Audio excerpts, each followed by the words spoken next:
Who do you want to be today? We have nothing to fear but fear itself. Fasten your seatbelts. It's going to be a very bumpy night.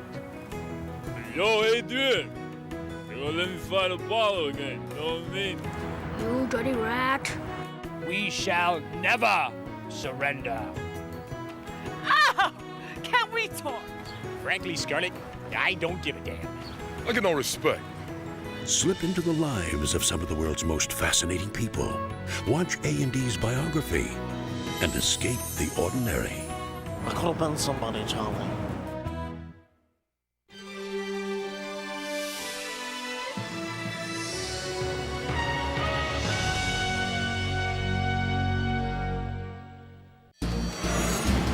From A&D, this is Biography.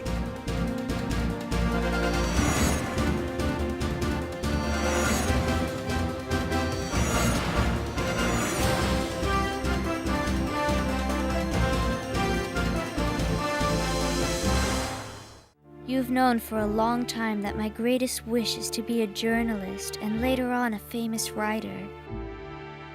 She became world famous because of her diary. But she also became world famous because she died in a concentration camp, because she was Jewish. She's so real, Anne, and she's so alive, and I think that pulls you just like a magnet.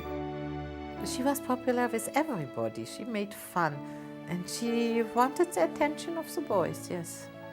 And they liked her. I really thought she was a little spoiled, but I don't think she thought so herself. She was a real, 100% real girl like everybody else, like all the other girls, with the exception that she had a great talent for writing. Nobody was able to touch every part of life and the Holocaust and religion in one book. She was a writer, you know, and a writer often finds survival in writing. I see the world being slowly transformed into a wilderness. I hear the approaching thunder that one day will destroy us too. In the meantime, I must hold on to my ideals. Perhaps the day will come when I'll be able to realize them.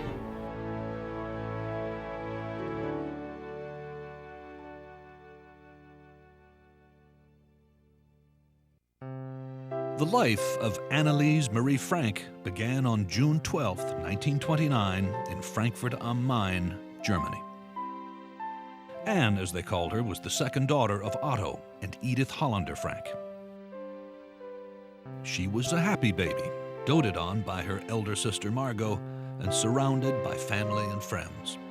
She was lucky enough to be unaware of the terrible political climate outside the boundaries of her grassy backyard. Her parents were both from prominent families, and Otto had even been decorated as a German officer in World War I. But as German as they felt, they were also Jewish. And in the late 1920s, as Germany suffered through a devastating economic collapse, Jewish was an increasingly dangerous thing to be. Emporführung durch eigene Arbeit, durch eigenen Fleiß, eigene Entschlossenheit, eigenen Trotz, eigene Beharrlichkeit. When Adolf Hitler, the leader of the extreme nationalist Nazi Party, was elected Chancellor of Germany on a platform of racial purity, Otto Frank decided his daughters might be safer somewhere else. We left Germany in 1933 because I didn't want to educate my children with blinkers. They were not allowed to see Christian friends anymore. In Holland, it was different. Holland had been neutral in the last war, so Amsterdam seemed to be a safe haven. Otto, an experienced businessman, quickly set up a company there selling pectin, a key ingredient in making homemade jam, and sent for his family. One of the first people 4-year-old Anne met in Amsterdam was his assistant, Miep Hies. It was in the winter. Mr. Frank said to me, my wife and my youngest daughter came in the office. And yes, Mrs. Frank with her, Miss Anne came in and dressed in a white fur coat, a little shy. And then she looked around in the office, type machines, look out the window and so. It was very nice. The Franks moved into a modern housing complex on the Merwede Plain in South Amsterdam, a neighborhood filling up with other Jewish refugees from Germany. Anne was quick to make friends in her new school.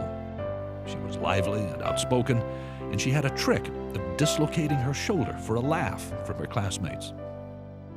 You know, Anne was a very special girl. She, in America, maybe you say spicy, a girl that knows everything. My mother would describe her very good. She would say, God knows everything. Anne knows everything better. Anne's father indulged her chatter about movie stars and about her throngs of admirers, but her mother wondered why Anne couldn't behave more like her older sister Margot. Margot was by most accounts perfect, and Anne knew she could never measure up. Margot maybe was even more special than Anne.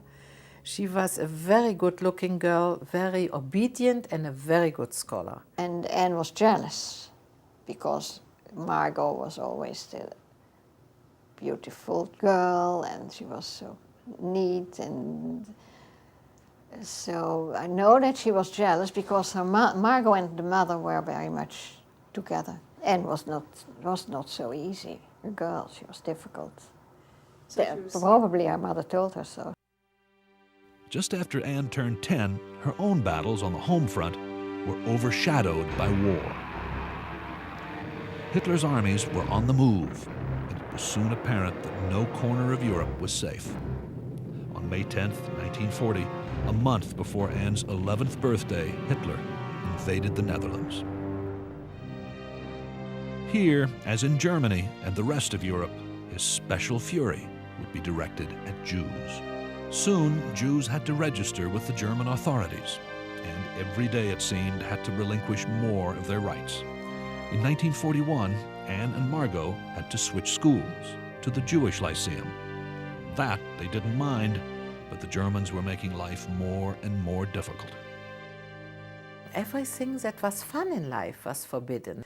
To sit in a park or at a bench, that would be written for Jews and for dogs forbidden. We couldn't go to the park, we couldn't go to the swimming pool, we couldn't go to theater.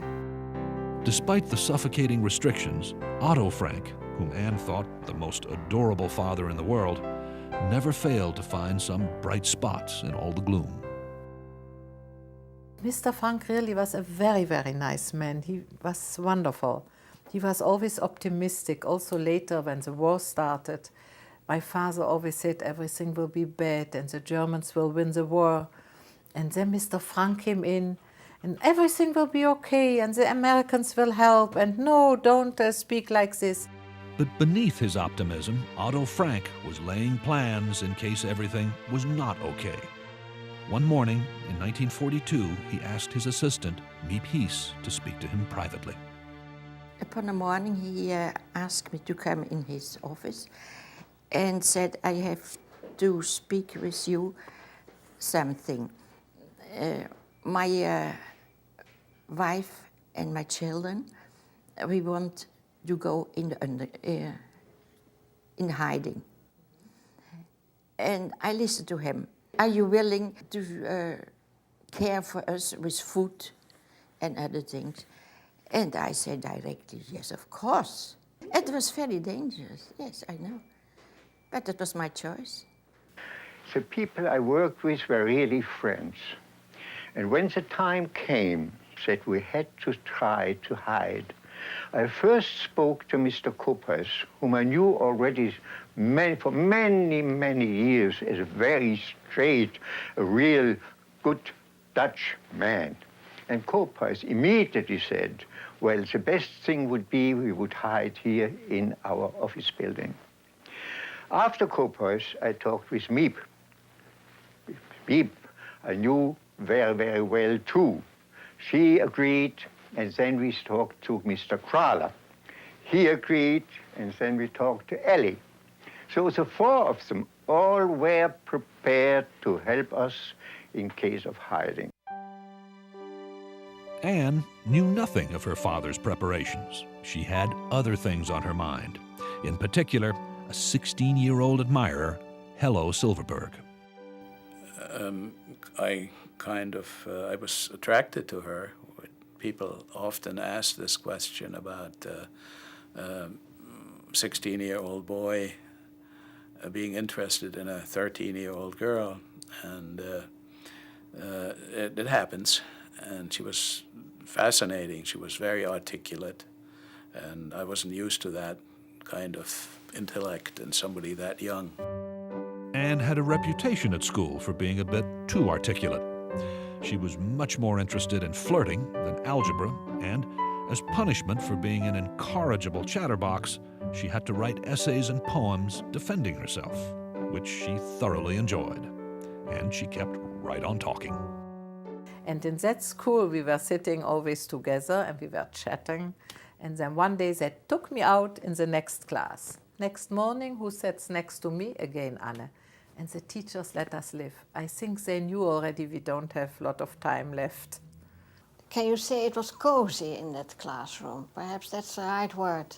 Because we all had the same fate. We knew that outside terrible things were happening. And even the teachers, we were very close. Very little was certain in occupied Amsterdam, but at least Anne could count on her adorable father to keep birthdays sacred. On June 12, 1942, the day Anne turned 13, her father set out a pile of presents for her party. Anne was most excited about the one she had picked out herself, a red and white checkered diary. Well, she was, of course, very excited that her party that people were coming for the children for her party. And with sparkling eyes, she looked at the presents. But her most important present was a diary, and that I remember that so well. And afterwards, when everybody had gone and we were there together arranging her presents, I couldn't find her diary. She already put it somewhere else. By that time, Anne's favorite present was already hidden in her room, with Anne's inscription already in it. I hope I will be able to confide everything to you, as I have never been able to confide in anyone, and I hope you will be a great source of comfort and support. Within a matter of weeks, Anne would need that comfort far more than she knew. On Sunday, the 5th of July, 1942, a few weeks after her 13th birthday, Anne Frank was sunning herself on her roof when she heard the doorbell ring downstairs. She hoped it was a visit from her beau, Ello Silverberg. It was not. It was a Nazi order for her sister Margot to be taken the next day to what they called a labor camp in the East. It was the moment her family had been dreading.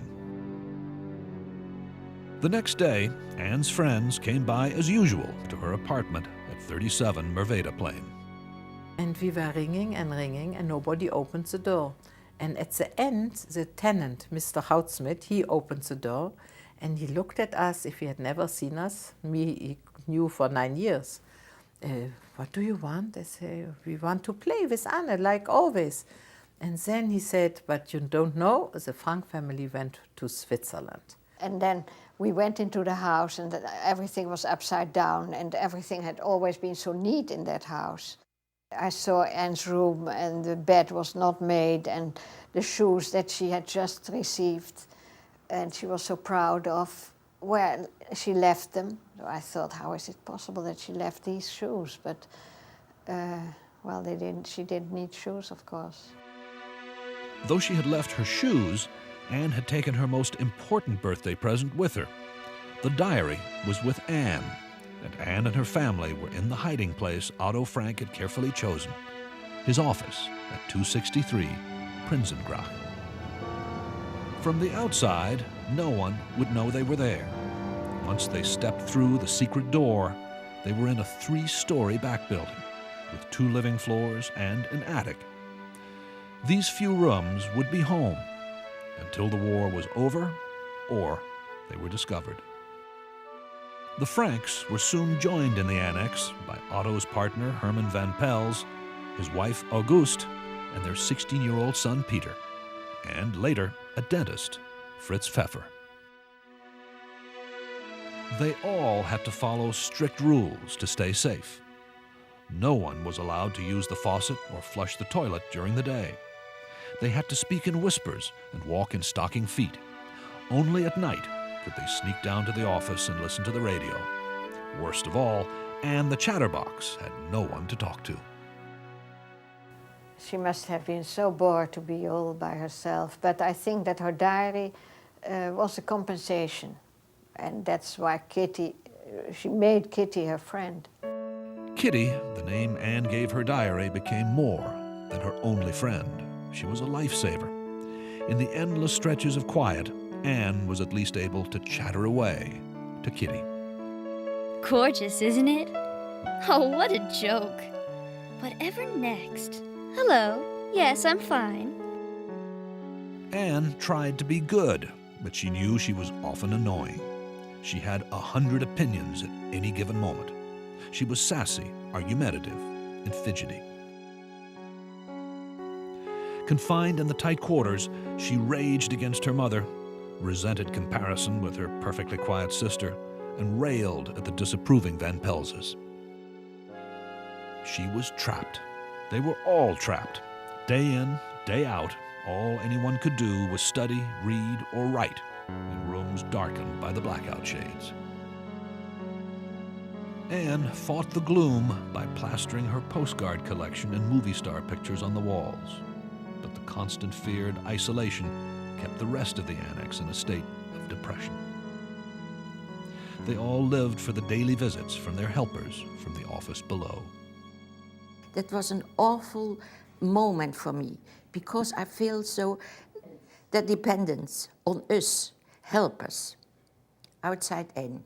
Anne stand in the front and said with a cheerful tone, "Hello, Miep, and what is the news?" Dear Kitty, today I have nothing but dismal and depressing news to report.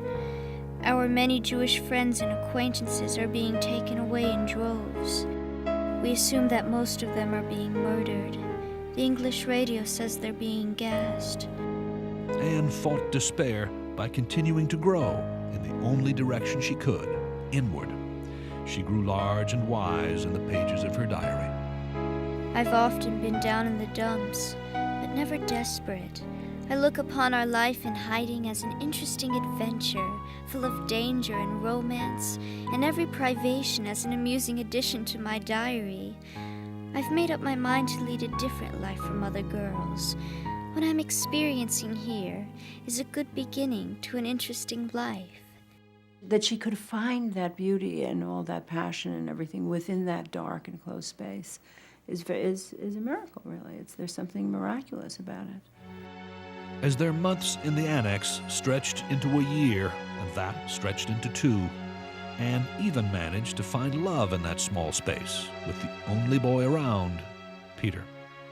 She started spending hours with him in the attic as they stared out the window at their chestnut tree. Romance blossomed, and Anne got her first kiss. But she quickly realized that Peter was no match for her. Peter still has too little character, too little willpower, too little courage and strength. He's still a child, emotionally no older than I am. All he wants is happiness and peace of mind. Am I really only 14? I feel so sorry for her. She must have been very lonely, because this boy, Peter, was her friend, but she didn't get much out of him, I think. Cannot have been a real friendship. Kitty was still her true friend, and possibly her ticket to the life she dreamed of. On March 29, 1944, Anne heard an announcement on the radio calling on Dutch citizens to save their letters and diaries for publication after the war. Of course, everyone pounced on my diary. Just imagine how interesting it would be if I were to publish a novel about the secret annex. The title alone would make people think it was a detective story. Anne realized now she had a goal. She wanted to be a published writer. She set to work immediately revising her diary. Once I catched her during writing her diary. This moment I will never forget, because it was another Anne. This Anne was not the child they were all used to. Anne the writer was ferocious about protecting her privacy and serious about her work. We didn't also not know what a very intelligent child it was. We did not know that because there were always the fear to care for 11 people every day. And most of all, the danger. The danger seemed to be closing in. Several times, burglars broke into the downstairs warehouse. It was even more terrifying when investigating police came all the way up to the bookcase that concealed their hiding place. They cowered in their beds as Allied bombing raids and German anti-aircraft fire broke the darkness. But their spirits soared when in June 1944, they heard about the D-Day invasion on the radio. After 2 long years in hiding, they hoped the Allies might beat the Nazis to their front door. But Anne had a premonition that the worst might still come. I see the world being slowly transformed into a wilderness. I hear the approaching thunder that one day will destroy us too. I feel the suffering of millions. And yet, when I look up to the sky, I somehow feel that everything will change for the better, that this cruelty too shall end, that peace and tranquility will return once more. In the meantime, I must hold on to my ideals. Perhaps a day will come when I'll be able to realize them. On August 1st, 1944, Anne made her last entry in her diary. She would not get the chance to write the rest of her story. 3 days later, this chapter would end. August 4th, 1944 started out as a beautiful morning, the sort that made Anne Frank and the others in the secret annex long to be in the fresh air after 2 years in hiding. In these summer days, their constant fear of discovery was mixed with hope. The Allied invasion of Europe was underway, and it seemed that maybe, just maybe, they would be out soon. They would be out sooner than they knew. That morning, Anne Frank and her family had been betrayed through an anonymous tip. I did not hear the door, but was standing a man with a gun. Please, don't speak. No loud. Now, you can understand how we shocked. I could not speak, Ellie too. Mr. Koophuis spoke at first. He said to me, Miep, it is the time. The Nazis knew exactly where they were going. They walked right up to the bookcase and swung open the door to the secret annex. The leader of the group, an Austrian Nazi named Karl Silberbauer, focused on Miep, while the others burst into the annex upstairs. He came to me. So near to me that I feel his adem. Breath.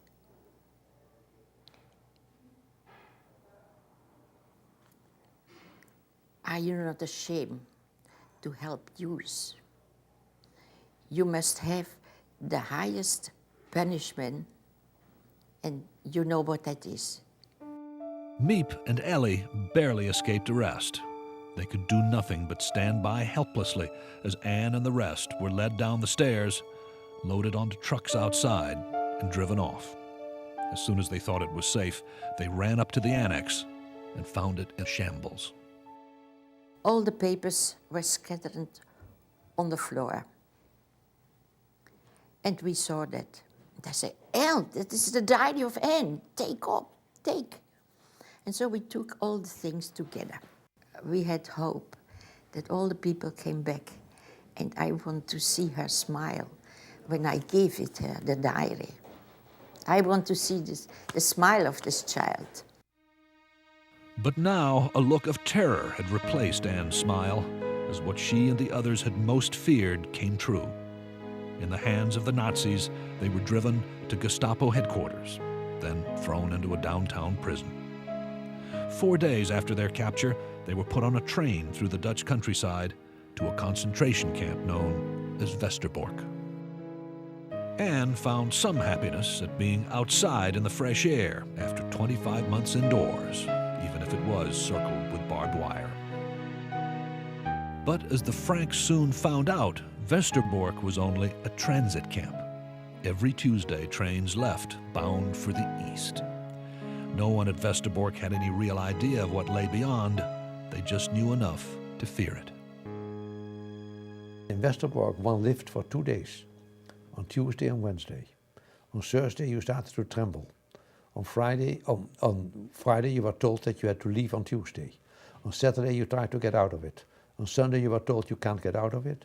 On Monday, you packed all beautiful things as much as you can, not knowing that you were going to be killed. And Tuesday morning, 6 o'clock sharp, cattle cars left for an unknown destination, which 95% of the people thought were labor camps and turned out to be extermination camps. At 6 a.m. on the morning of September 3rd, 1944, after less than 1 month at Westerbork, the Frank family were among the 1,000 people loaded into cattle cars bound for Auschwitz. They were unlucky. That train was the last that would ever leave Westerbork for the death camp. Those days in the cattle cars, with no room to sit or sleep, no food, no toilet, and no air, put many of the passengers into a state of shock. When they finally arrived at Auschwitz, they had no idea where they were. It was 3 days, and I think 2 nights. And I had quite a lowered conscience. There were very big lamps, and I thought we came at another planet with 3 moons. So down you were because you had hardly to eat and hardly sleep all that time. Auschwitz was the end. That's where the Jews were brought to be killed. Immediately when you came there was this Mengele who said left or right. And Anne was lucky that she went to the other side and not straight into the gas chambers, because she looked a bit older than her age. Children and old people immediately went into the gas chambers. Until this moment, the Franks had been lucky. At least they were together. But now their luck turned.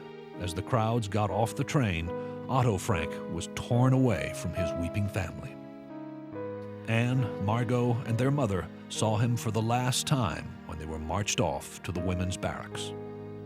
As they shivered with grief and fear, German officers ordered them to strip and roughly shave their bodies and heads. You were naked in the cold. Brought to rooms where were a pile of shoes and a pile of dresses. And you could pick up a dress and a pair of shoes, and that was the whole clothing.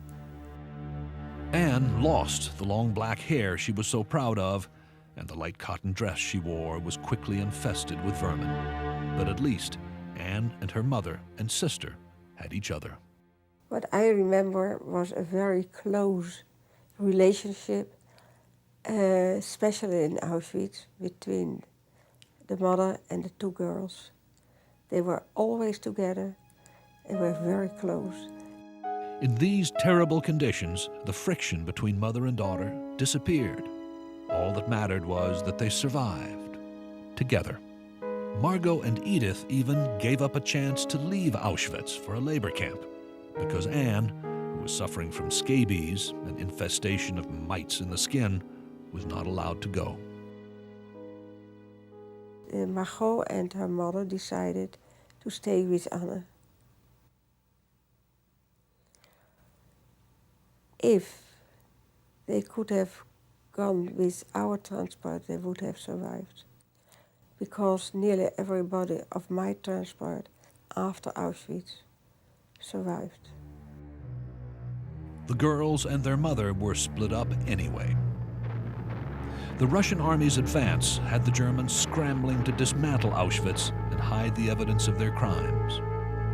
Around the 28th of October, 1944, Margot and Anne saw their mother for the last time when they were put on a train headed for another concentration camp, Bergen-Belsen.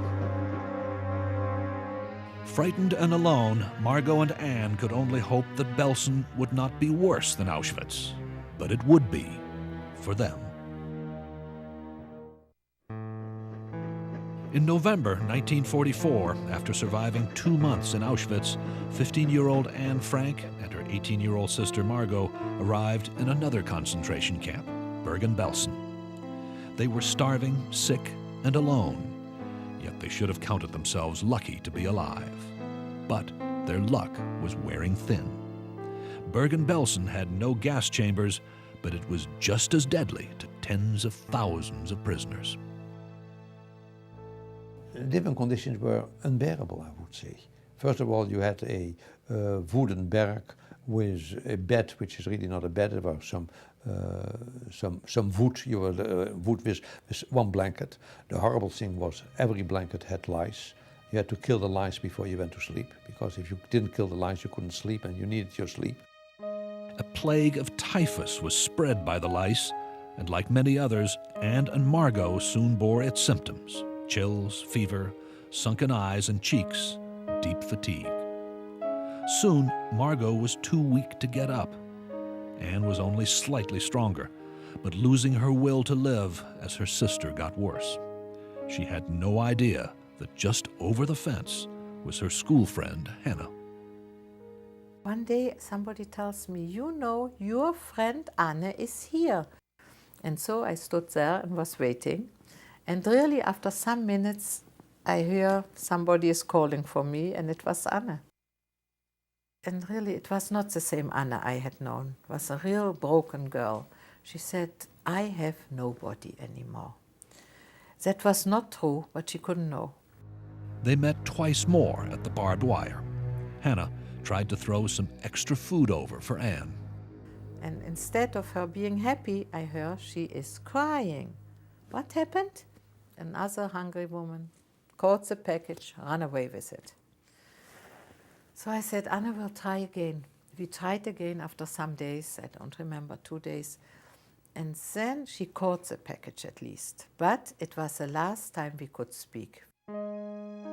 By February 1945, Germany was nearing defeat, but still insisted on keeping its prisoners.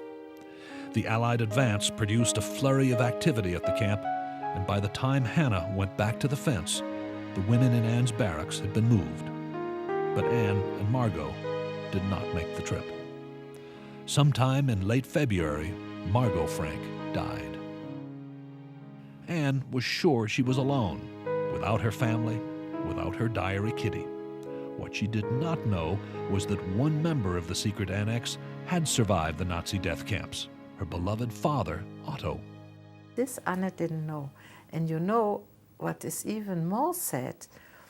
When I met Anne and we spoke about her father, he was already liberated, because Auschwitz was liberated 27th of January, and I met Anne beginning of February. I always thought if she would have known her father is alive, maybe she had a little bit more strength to survive. It's a wonder I haven't abandoned all my ideals. They seem so absurd and impractical, yet I cling to them because I still believe, in spite of everything, that people are truly good at heart. It's utterly impossible for me to build my life on a foundation of chaos, suffering, and death. Anne Frank died a day or two after her sister Margot, sometime in late February or early March of 1945. Their bodies, like so many others, were thrown into the mass graves at Bergen-Belsen. Little over a month later, on April the 15th, 1945, the camp was liberated by British troops. In the following months, millions of refugees made their way across the ruins of war-torn Europe, hoping to find someone waiting for them at what was left of their homes. With nowhere else to go, Otto Frank arrived on the doorstep of his old friend and protector, Miep Hees. When the war was over, after months, Mr. Frank came back, but I did not give him the diary. I was waiting for Anne. Otto Frank knew that his wife had died at Auschwitz, but he still hoped Anne and Margot might return. After advertising for months, he finally received the news he had been dreading. His girls were dead. He had nothing left. But Miep knew she had one small thing that could bring his Anne back, if only in spirit: the diary. I took all the papers out of my desk and give it Mr. Frank, with the words, "That is from your daughter Anne." Can you understand how this man looked at me? Lost his wife, lost his 2 children. He had a diary. I did not know what to do with this man. Otto Frank pored over the diary of his daughter for weeks. In her vivid voice on the page, he found a girl he hardly recognized. The first thing he told me that he got from Miep the papers and that he didn't know his daughter. This is what he said to me. He was looking at her always as a little girl, and she was grown up. You've known for a long time that my greatest wish is to be a journalist and later on a famous writer. After the war, I'd like to publish a book called The Secret Annex. It remains to be seen whether I'll succeed. Her father finally saw her as she wanted to be seen, as a writer, one whose clear words almost brought his daughter back to life. In 1947, he honored her wish and published excerpts from the diary under her title, Het Achterhuis, or The Secret Annex. I read it, all of it. And I can tell you, at last I was happy, because all the people came in. I saw all the people again. I heard their voices. I was happy. Otto Frank was impressed with the effect Anne's diary had on those who read it, and he had a feeling her message would appeal to many others. But even Anne would never have dreamed how large her audience would become. After Anne Frank died in a concentration camp in 1945, her father had nothing left of his family except his grief and her diary. But that was a powerful combination. I want to go on living even after my death. And that's why I'm so grateful to God for having given me this gift, which I can use to develop myself and to express all that's inside me. Anne's gift did grant her a kind of afterlife, helped in large part by her father.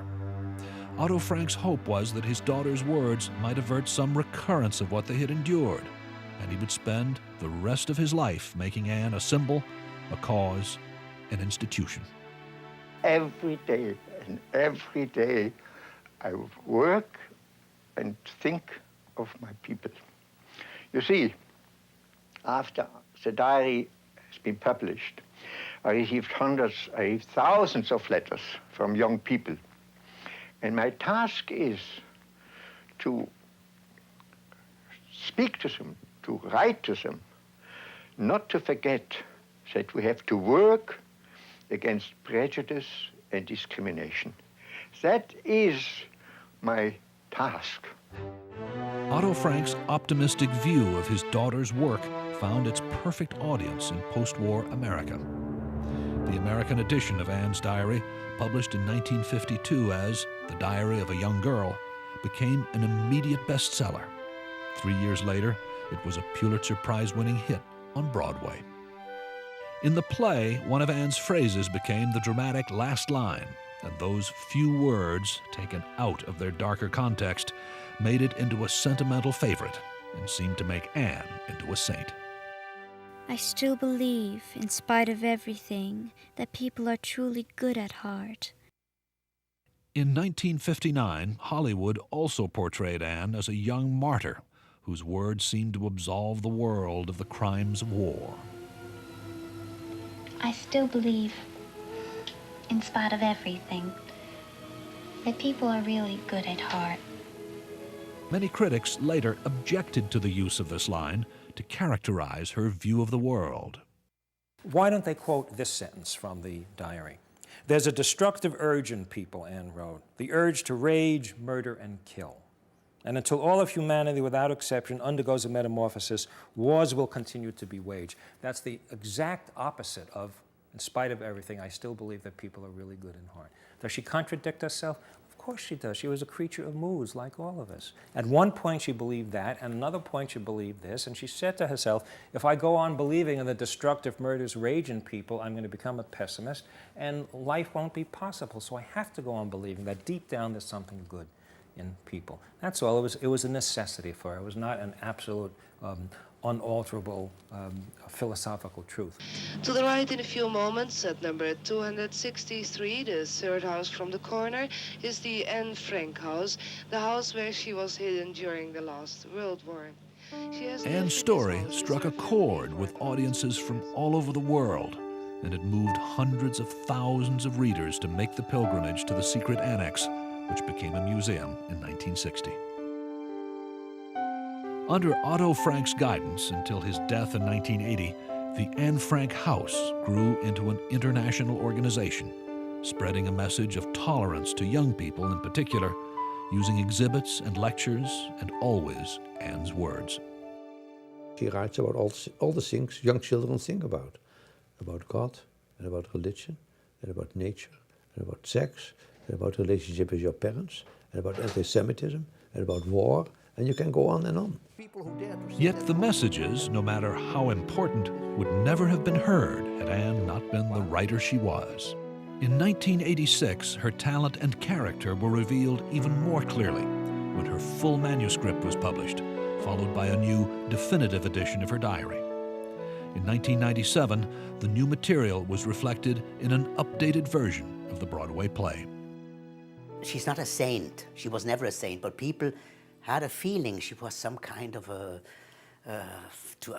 idol. She's not. She was a real, 100% real girl like everybody else, like all the other girls, with the exception that she had a great talent for writing. There's nothing false about Anne. There's not a moment in that diary that's not absolutely honest. She never conceals, or if she does, then she goes back and does it again and tells the truth. She's just constantly digging for the truth, the truth, the truth. It was her honesty that made her the writer she was, that allowed her to transcend her circumstances in the only way she could. It was her search for the truth that made her live beyond her death, and it is what makes her silence all the more poignant. I'm sure she would love to be, if she had known that she would be famous. I don't know if she would have given her life for it. I often wonder what she might have become at an older age, or perhaps as an adult. We don't know. She really could have given a lot to mankind. So young as she was, she saw how to live. Anne was a sexy girl, Anne was a bright girl, Anne was everything. She was a philosopher, she was a plain girl. I think that's the greatness in her. She had all the facets of what everybody wants to be. Writing in a diary is a really strange experience for someone like me, not only because I've never written anything before, but also because it seems to me that later on neither I nor anyone else would be interested in the musings of a 13-year-old schoolgirl. Oh well, it doesn't matter. I feel like writing.